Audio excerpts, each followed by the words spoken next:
Praise the lord. ఫిబ్రవరి 5వ తేదీ 2025. ఈరోజు దేవుని వాగ్దానము.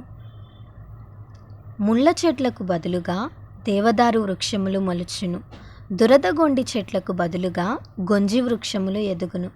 యెషయా గ్రంథము 55వ అధ్యాయం 13వ వచనం. ఈ వాక్యం ద్వారా మనం తెలుసుకోవాల్సిన విషయం ఏంటంటే, దేవుడు మనతో ఎంత వివరణగా మాట్లాడుతున్నారో ఈ వచనాన్ని బట్టి మనం అర్థం చేసుకోవచ్చు.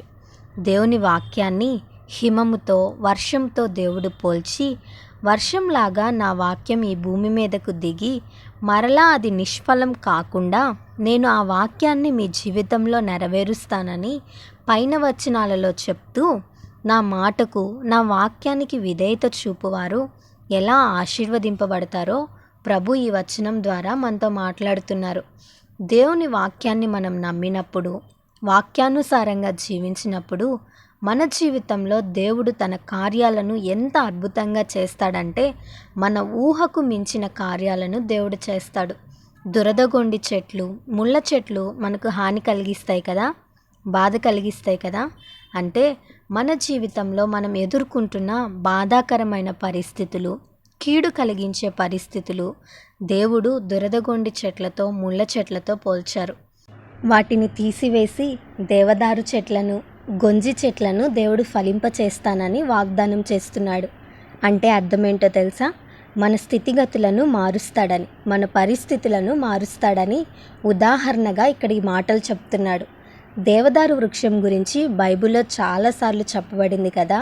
ఆనాడు సొలొమోను కూడా దేవుని మందిర నిర్మాణంలో దేవదారు వృక్షపు మానులను ఉపయోగించినట్లు మనం చూస్తాం. దానికి ఎన్నో శ్రేష్టమైన లక్షణాలు ఉన్నాయి. ఎంతోమంది భక్తులతో, వాళ్ళకున్న లక్షణాలతో దేవదారు చెట్లను పోల్చడం జరిగింది. ఈరోజు ఈ వాక్యం వింటున్న నీ జీవితం ముళ్ళగా ఉందా? చేయని పనులకు నిందలు, అవమానాలు ఎదుర్కొంటున్నావా? ఎటు చూసిన కష్టాలు, బాధలున్నాయా? ఇంకెప్పుడు నా జీవితం మారేదని బాధపడుతున్నావా? ఇదిగో ఈ వాగ్దానం నీకోసమే. ఎక్కడైతే నీ జీవితంలో నిందలు అనుభవిస్తున్నావో, బాధలు అనుభవిస్తున్నావో అక్కడే నీకు ఘనతనివ్వబోతున్నాడు. అందరి చేత త్రోసివేయబడి, వెలివేయబడి, విలువలేని నీ జీవితాన్ని విలువైనదిగా దేవుడు మార్చబోతున్నాడు. ఈ వాగ్దానం దేవుడు మన అందరి జీవితంలో నెరవేర్చునుగాక. ఆమేన్. ఈ వీడియో మీకు దీవెనకరంగా, ఆశీర్వాదకరంగా అనిపించినట్లయితే లైక్ చేయండి, షేర్ చేయండి, కామెంట్ చేయండి, సబ్స్క్రైబ్ చేసుకోండి. మీ ప్రార్థన అవసరతలను మాకు కామెంట్ రూపంలో తెలపండి. మీ కొరకు తప్పక ప్రార్థిస్తాం. God bless you.